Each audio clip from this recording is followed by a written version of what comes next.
वज्र था, वरुण के पास पाश, अग्निदेव के पास अग्नि की शक्ति।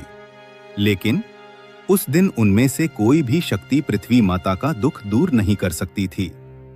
यह युद्ध किसी एक राक्षस से नहीं था, यह युद्ध पूरे अधर्म से था। तब ब्रह्मा जी आगे बढ़े। उन्होंने सभी देवताओं की ओर देखा और शांत स्वर में कहा, अब हमें भगवान विष्णु के पास चलना होगा। सभी देवता पृथ्वी माता को साथ लेकर क्षीर सागर पहुंचे। वहां भगवान विष्णु शेषनाग की शैया पर विराजमान थे। देवताओं ने विनम्र होकर पृथ्वी का सारा दुख उनके सामने निवेदन किया। भगवान विष्णु कुछ क्षण मौन रहे, फिर उन्होंने कहा, यह कार्य मेरे अकेले का नहीं है। उनके ये शब्द सुनकर सभी देवता आश्चर्य में पड़ गए। ब्रह्मा जी ने हाथ जोड़कर पूछा, प्रभु, यदि यह कार्य आपका नहीं तो फिर कौन हमारी सहायता करेगा? भगवान विष्णु मुस्कुराए और केवल एक शब्द कहा, गोलोक धाम। यह नाम सुनते ही पूरी सभा स्तब्ध रह गई।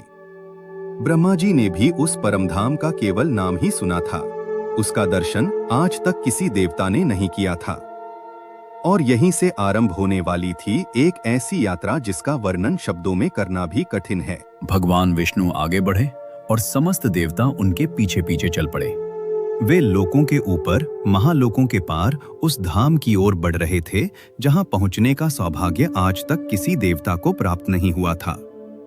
अगले ही क्षण प्रारंभ होने वाली थी गोलोक धाम की वह दिव्य यात्रा जिसका वर्णन स्वयं वेद भी पूर्ण रूप से नहीं कर पाए। देवताओं की वह अद्भुत यात्रा आरंभ हुई। सबसे पहले इंद्रलोक पीछे छूट गया।